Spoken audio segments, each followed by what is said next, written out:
BIO 성형외과 신용호입니다. 그동안은 전문의 선생님들을 위해서 강의 좀 해드리다가 요즘 굉장히 핫하잖아요. 필러에 대한 것하고 뭐 그런 이야기들이 떠올라서 보톡스하고 필러를 개발하고 만들고 공장도 만들고 판매회사도 만들고 뭐 그렇게 했던 의사로서 설명을 좀 드려야 되겠다 이런 생각을 해서 오늘 강의를 준비했고요. 이 대상은 성형외과 전문의 선생님들이 아니라 일반인들이고요. 그러니까 여러 가지 있잖아요. 필러 절대 맞으면 안 된다. 필러문은 뭐 녹지 않는다. 뭐 뼈를 뭐 이렇게 누르기도 한다. 뭐 여러 가지 있는데 암담하죠. 이게 이제 잘 모르고 무식하면은 아무렇게나 이야기해도 되는 이런 세상은 아니거든요. 왜 그러냐면은요. 필러라는 게 80가지가 넘어요.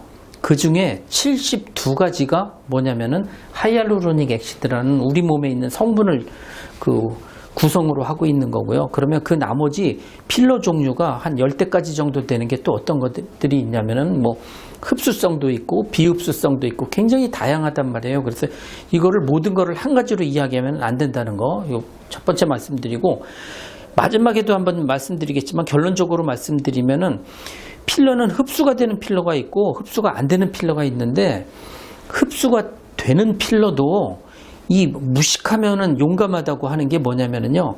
부위에 따라서 이 필러가 빨리 흡수가 되기도 하고 정말 징글징글하게 흡수가 안 되기도 해요. 뭐냐면은요. 우리 피 속에 있는 효소가 가서 이 필러를 녹여야 되기 때문에 그냥 주사를 딱 놨을 때 그 자리에서 이 가래떡처럼 쫙 필러가 모인 상태에서 퍼지지 않고 가만히 있는 자리다. 그러면은 이 효소가 밖에서부터 이게 분해를 해야 되기 때문에 굉장히 오래 가죠. 막 5년, 10년 가는 자리가 있어요. 우리 몸에서. 그런 거 하나 갖고 이야기하면은 굉장히 무식한 얘기죠. 그런데 필러가 들어간 상태에서 움직임이 많거나 뭐 해서 계속 조금씩 퍼진다.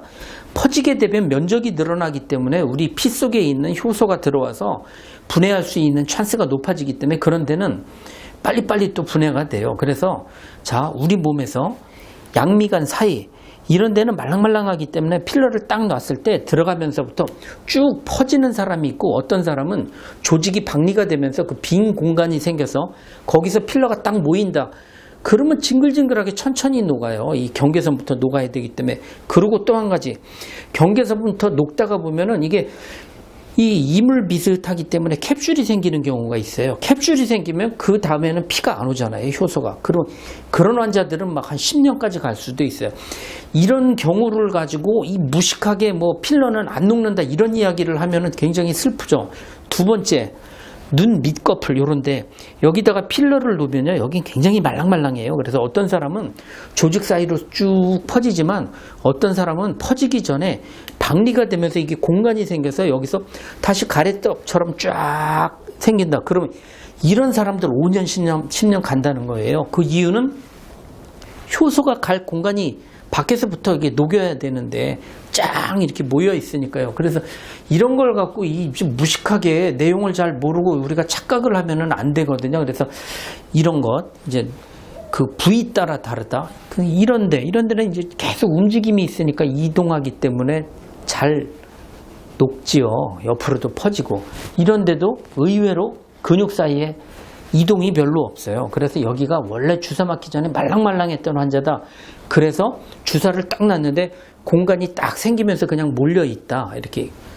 그러면은 이런 분은 굉장히 천천히 녹지만 그렇지 않고 주사를 놨는데 쭉 퍼지는 사람들, 이런 분들은 꽤 녹아요. 녹기는. 그래서 이 이야기는 하이알루로닉 액시드라고 우리가 제일 많이 쓰고 있는 필러에 대한 이야기고요. 그 나머지 흡수가 안 되는 필러들 여러 가지 있거든요. 근데 흡수가 안 되는 필러들이 되게 부작용들이 많았어요. 그래서 뭐 권할 만한 것들은 아니죠. 그래서 지금 핫한 이슈는 이제 그 하이알루로닉 액시드 우리 몸에 있는 성분에 대한 거니까 거기에 대해서 우리가 한번 이제 흡수와 비흡수에 대한 말씀을 드렸고요. 그 다음에 또 한 가지 중요한 게 그러면은 필러를 만들 때 이런 거거든요. 필러가 분자가 하나가 있고 두 개가 있고 세 개가 있어요. 이거를 단단하게 막 다 엉겨붙게 만들어서 최종적으로 다 결합을 시켜놓으면 어떻게 되냐면은 엿처럼 딱딱해져요. 이렇게 하면은 이게 들어갈 수가 없잖아요. 그러니까 이거를 또 잘게 쪼개서 한 번에 넣는 게 아니라 쪼갠 게 있고 미끌미끌한 걸 하나 더 섞어서 주사로 넣게 되면은 쭉 들어가게 이렇게 만드는 게 이제 처음 하이알루로닉 액시드를 만든 건데, 이거의 장점이 뭐냐면 만들기가 좀 쉽죠. 그리고 딱딱한 알갱이들이 있고 미끌미끌한 게 있으니까 넣기가 좀 쉬웠는데, 이게 뭐가 문제냐면요, 딱딱한 알갱이가 좀 더 천천히 녹을 수도 있고, 그다음 들어가려면은 주사기에서 알갱이의 사이즈가 주사기의 이 구멍보다는 작을 수밖에 없잖아요. 그러니까 잘게 쪼개니까 이거 아닌 것 같아 해서 그 다음 단계로 만든 게 뭐냐면은, 이 알갱이를 전부 다 붙이는 게 아니라 군데군데 이렇게 붙이면은 이게 어떻게 되냐면 조총같이 되는 거죠. 미끌미끌해 갖고. 그래서 이거를 쭉 넣으면 어떻게 돼요? 뭐 우리 애기 이렇게 똥 싸듯이 쭉 나오는 거죠. 그러면은 그 장점이 뭐예요? 넣을 때는 좀 편하죠. 이게 졸졸졸졸 나오니까.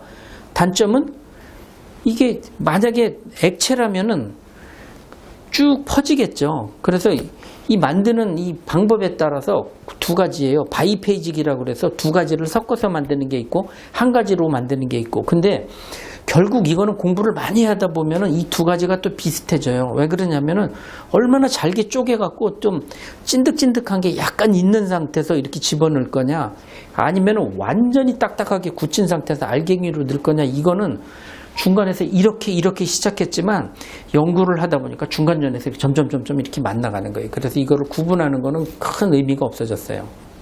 그래서 핫한 내용에 대해서 결론적으로 말씀드리면은 필러 사용하면 되냐 안 되냐.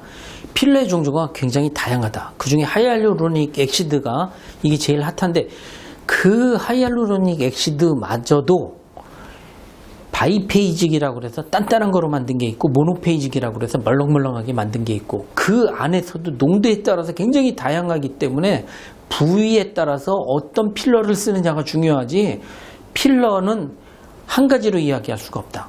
그래서 하이알루로닉 액시드 필러도 부위 따라 굉장히 조심해서 쓰면은 이거 굉장히 좋은 재료죠.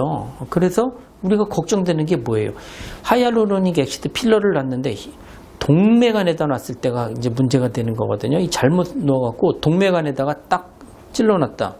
코 쪽으로 가면서 코의 동맥을 막아서 코 쪽이 뭐 괴사가 되거나, 아니면 눈 쪽에 잘못 나갖고 뭐 실명이 되거나, 이런 것들은 그 피하는 방법들이 다 있어요. 이거 놓을 때 한번 딱 찔러 놓은 다음에 뒤로 살짝 피가 들어오나 빼본다든지, 아니면은 초기에 조금씩 넣으면서 요 반응을 보는 거예요. 주변에 이렇게 색깔 변화나.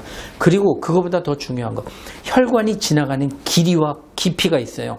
이거를 피해서 찌르면은 안전합니다. 그래서 무식해서 하는 이야기들을 수정을 해야 되기 때문에 제가 오늘 필러의 안정성에 대해서 한마디 드렸고요. 그 다음에는 필러의 역사라든지 이런 아카데믹한 것에 대해서 한번 또 짧게 한번 리뷰해 드리도록 하겠습니다.